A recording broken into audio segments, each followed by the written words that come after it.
Baik, selamat sore semuanya, salam sejahtera dan salam sehat jiwa untuk lingkungan rumah sakit jiwa dan mungkin masyarakat ya yang akan melihat dan menikmati podcast kita dari Atma Husada, menghadirkan guru besar dari Fakultas Ilmu Keperawatan. Beliau adalah Profesor Dr. Budi Ana Keliat. Alhamdulillah ya Prof, selamat datang di Atma Husada. Di sela-sela kesibukan beliau yang pada 3 hari ini dalam pelatihan perawat di Atma Husada untuk peningkatan kompetensi keperawatan jiwa dasar, beliau kita culik dulu ya teman-teman untuk memberikan sharing session yang luar biasa. Dan ini nampaknya new project yang saya kuping-kuping gitu ya, denger-denger dikembangkan di Manado. Tapi kita boleh dong di-share juga Prof untuk sore hari ini terkait pelayanan keperawatan jiwa paripurna, bagaimana nanti rumah sakit jiwa rujukan balik dengan masyarakat karena ada perubahan ke sana. Monggo Prof, waktu kami persilakan. Ya, terima kasih Bu Novi, dan pada kesempatan ini juga saya mau mengucapkan terima kasih kepada Ibu Direktur yang sudah menghadirkan kami berbagi di tempat ini. Ya, jika kita bicara tentang apa yang kita lakukan di Manado, itu adalah proyek Kementerian Kesehatan. Pak Menteri juga ikut di sana, itu mendorong kita. Kemudian juga Ibu Dirjen, Ibu Endang, kemudian juga Ibu Vensa sebagai Direktorat Kesehatan Jiwa. Jadi untuk mewujudkan transformasi pelayanan kesehatan, di mana kita itu moving kepada community, ya.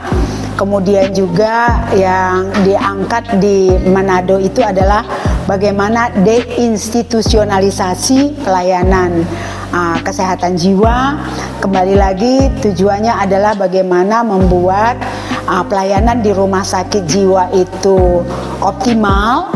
Kemudian bagaimana pada waktu mereka pulang ke masyarakat melakukan handover ke puskesmas. Kemudian di puskesmas itu nanti ada pustu, kemudian dari pustu ke masyarakat. Itu yang sedang dilakukan. Saya sih semangat banget waktu datang ke Samarinda, gitu ya, Prof, ya? Karena ini Kalimantan Timur kan rumah sakit jiwanya di Atma Husada di Samarinda, dan di Kalimantan Timur akan ada IKN. Betul. Ya, berarti harusnya kita punya tujuan yang sama seperti model yang kita kembangkan.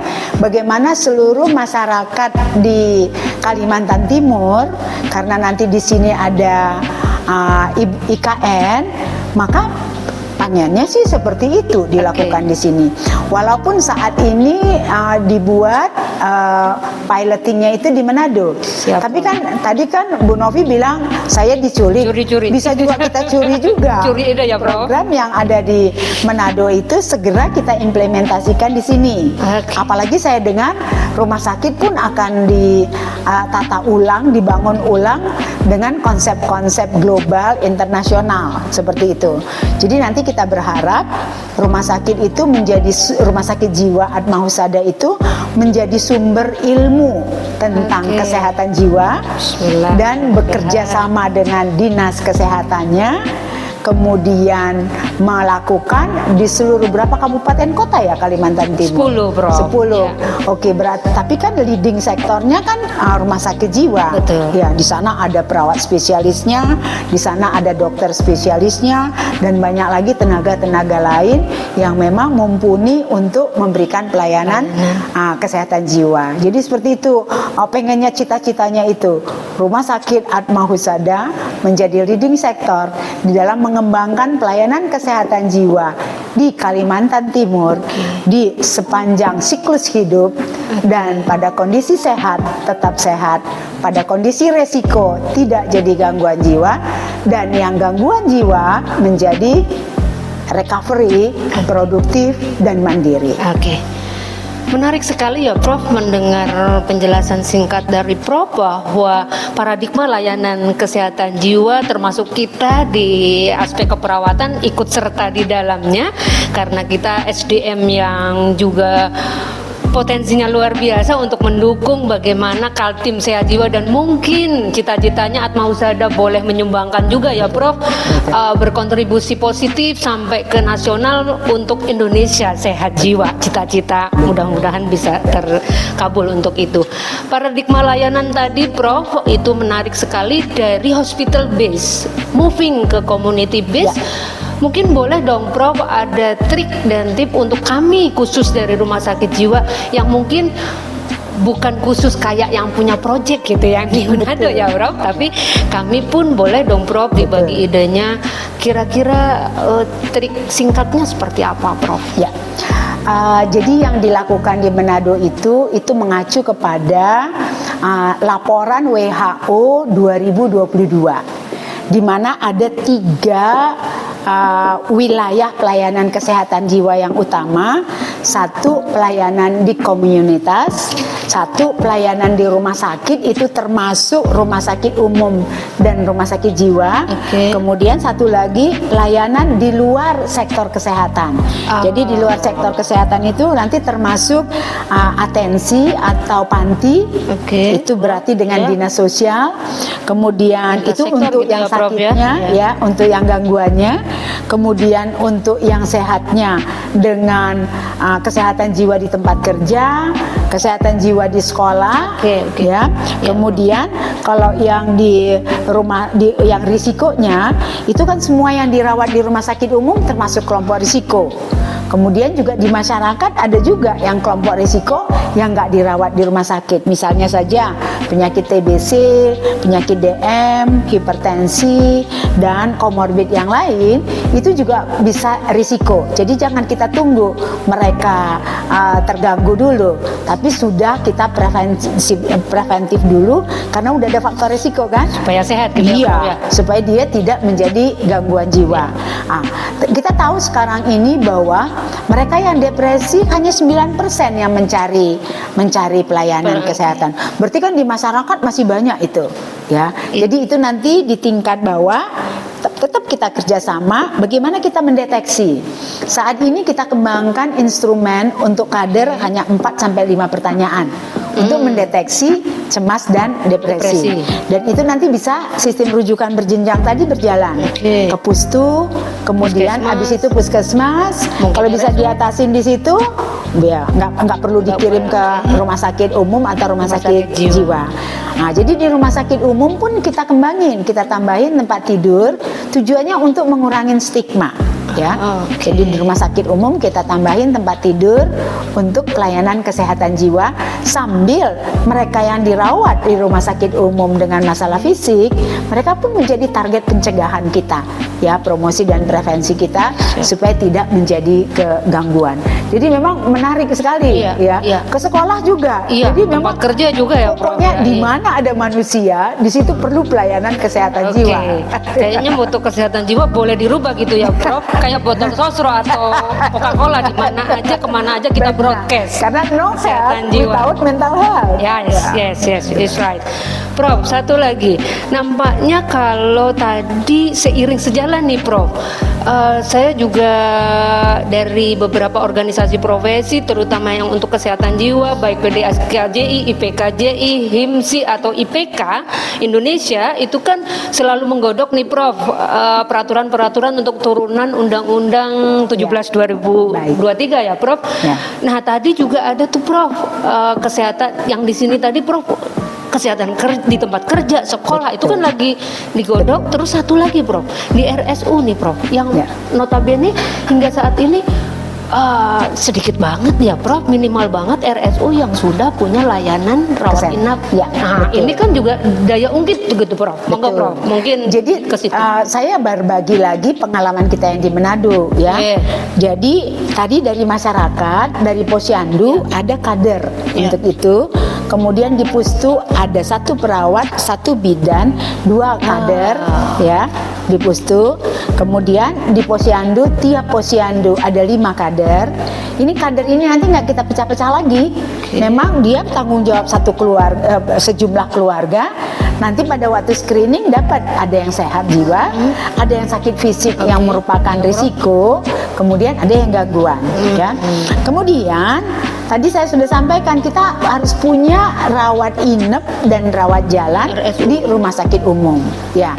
Nah, saya juga belum dapat informasi bagaimana rumah sakit umum kita, apakah sudah ada hal tersebut. Kemudian rumah sakit jiwa kita itu kita harus membuat kalau nggak salah di Atmahusada 14 hari rawat atau betul. 14 hari rawat. Ya. Kalau di luar itu juga sudah bagus. Ya. Di luar itu sampai 7 hari rawat doang. Ya. Jadi nanti Udah harus keren banget ya, Prof, nanti kalau handover tujuan. minimal 2 yang handover, ya. 2 yang handover yaitu dokternya untuk asuhan medik dengan dokter di puskesmas kecamatan. Oke. Kemudian perawatnya Dokter dan dengan perawat di puskesmas kecamatan. Oke, siap. Paling tidak sebelum nanti IKN kan kita kan beda kan kabupaten kotanya dengan IKN ya atau sama? Beda, Bro. Beda kan? Jadi paling tidak kita exercise aja dulu untuk Samarinda, kota Samarinda. Jadi sebelum IKN diresmikan dan belum moving semua ke sana, kita exercise dulu di kota Samarinda. Baru Boleh nanti kayak tinggal pilot project gitu ya, Bro? betul. Nanti tinggal replikasi aja ke IKN-nya. Karena kalau nggak salah saya dengar di IKN akan ada rumah sakit umum, ya. Saya nggak dapat informasi apakah ada rumah sakit jiwa, apakah kita nanti yang akan memberikan pelayanan Atmahusada untuk di IKN-nya. Ya. Tapi yang jelas potensi yang sudah ada di Kalimantan Timur adalah di Atmahusada, rumah sakit jiwa Atmahusada, gitu. Termasuk juga nanti rumah sakit umum tadi. Oke, ya. Kalau saya dengar di sini akan kita bangun rumah sakit baru, berarti UPIP-nya, unit pelayanan intensifnya, itulah nanti yang harus dimiliki oleh rumah sakit umum. Gitu. Jadi nanti sebelum dia akan ke rumah sakit Atmahusada, mudahan di rumah sakit umum yang di IKN itu sudah ada rawat Sudah inapnya ada nanti. rawat inap jiwa. Iya. Nah, dan mungkin saja kalau di satu provinsi ini akan hanya Atmahusada aja nggak apa-apa. Satu-satu. Tapi kan di sana udah ada satelit kita rumah sakit umum Oke. yang ada rawat inapnya di situ, gitu. Dan nanti tinggal rujukan ke kita ke tersiernya kalau rumah sakit umumnya ada hambatan di dalam pemulihan pasien. Siap, Prof. Baik. Terakhir kayaknya ini handover. Maka Prof, kalau kita boleh juga di-sharing, berarti kan SDM di puskesmas, SDM di RSU tadi, terutama yang handover nih Prof, yang di puskesmas, apa yang perlu disiapkan oleh, berarti kan teman-teman dari Dinas Kesehatan Kota ya Prof ya? Nah, atau di sampul provinsi lah, itu keren juga nanti. Monggo Prof. Jadi kan begini, asuhan keperawatan itu harusnya sama di mana saja pun. Oke. Ditambah nanti kebetulan nanti kalian di sini mungkin sudah punya 3 spesialis. Insya Allah calon. Ya. Nah, itu kan potensi banget.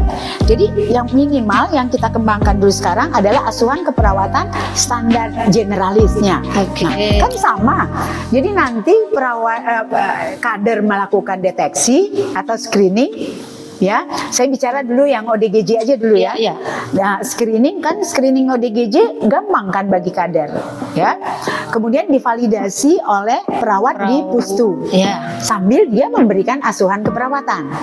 Kalau perawat Pustu dengan instrumen yang ada merasa kemungkinan ini adalah ODGJ, entah itu minimal 3 diagnosa kan, apakah itu schizofren, apakah itu depresi, apakah itu bipolar, misalnya. Iya. Berarti dia harus merujuk ke puskesmas kecamatan. Iya. Nah, kepada perawatnya dan ke dokter karena kan di Pustu hanya ada perawat.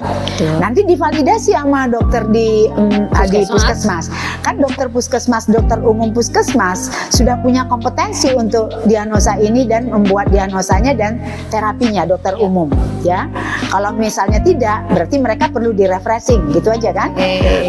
Nah, nanti kalau bisa perawat puskesmas kecamatan menangani, nggak perlu dirujuk ke rumah sakit umum, nggak perlu dirujuk ke rumah sakit jiwa.